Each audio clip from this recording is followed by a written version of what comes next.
Hi, welcome to Jen's Daily Dish, where I bake things on camera for the very first time so you can bake along with me and learn from my mistakes.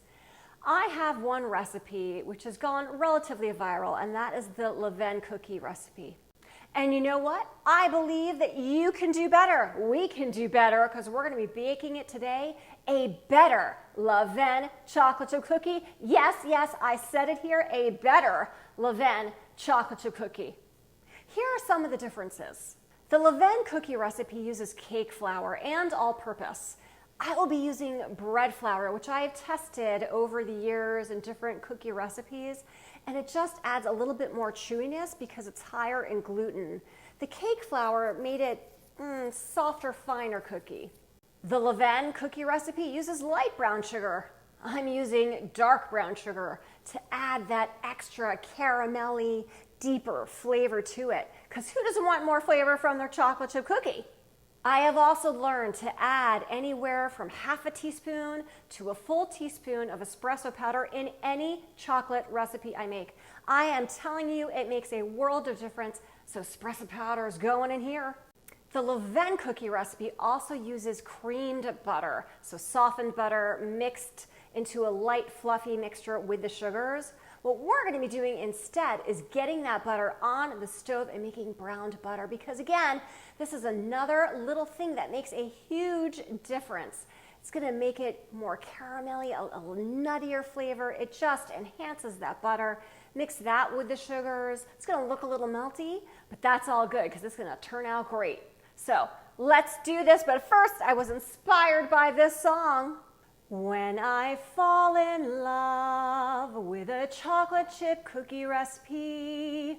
I'm going to stop right there because we're going to get to it and we can make it better. Medium heat,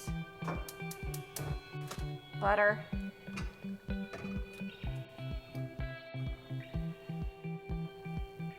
you're going to notice that it's going to start getting bubbly and foamy, and that is a good thing. You're going to hear it simmer a bit, also a good thing. We are looking for an amber color, and there will be some pieces in it as well, some like specks. That's a good thing. It's getting close at this point. We're looking again for that amber color, which is just starting to get there.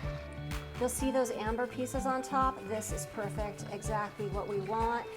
You're going to see that there are some amber pieces in there as well, exactly what we want. Take it off the heat. Add in your sugars, dark brown sugar, granulated sugar, stir to combine, vanilla, move your mixture to a large bowl so that it can begin to cool better. While your sugar mixture cools, let's mix the dry ingredients. Bread flour, baking powder, baking soda, salt, and a secret ingredient, that espresso powder. Whisk together. Once your mixture is cooled, add your eggs. It should look nice and glossy. Add in your dry ingredients. Fold in to combine. Add in your chocolate chips. Fold in. We're going to use a biscuit or scone scoop. It's quite big. This is about 2 tablespoons or so.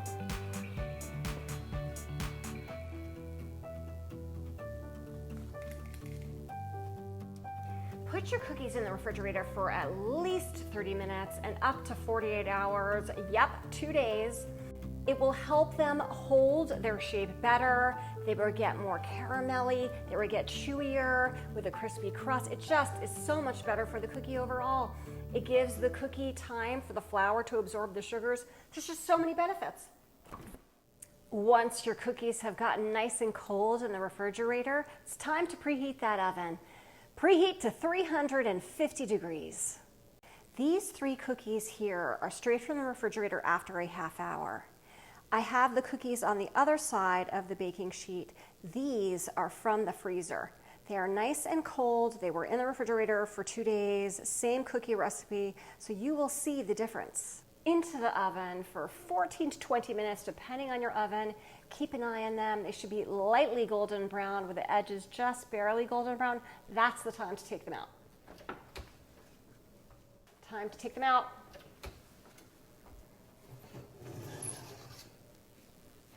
Let them cool for just a little bit, about 5 to 10 minutes on the cookie sheet, and then we'll let them cool completely.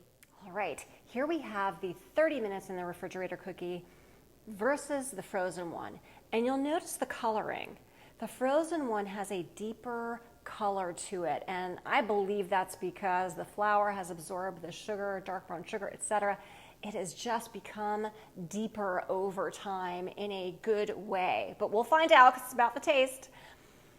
I really thought that the frozen one would hold its shape better in the oven, but it kind of fell a little bit. It's still a giant cookie, whereas the 30-minute in the refrigerator one actually stayed just like a little bit thicker. You'll see that there. All right, it's all in the taste. Let's take a bite of both. Let's go in with the 30-minute refrigerator cookie first.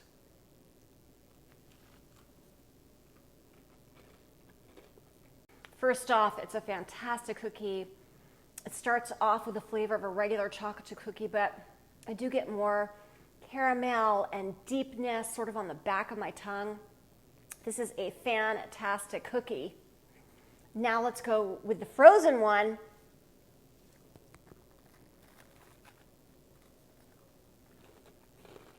The 30-minute one, from a texture perspective, is definitely softer, whereas the one that was in the freezer has more of a crackly finish on top and then soft in the center. So as for the flavor, I am getting a little bit extra depth with the frozen cookie versus the 30-minute in the fridge cookie. The bottom line is, they're both great cookies.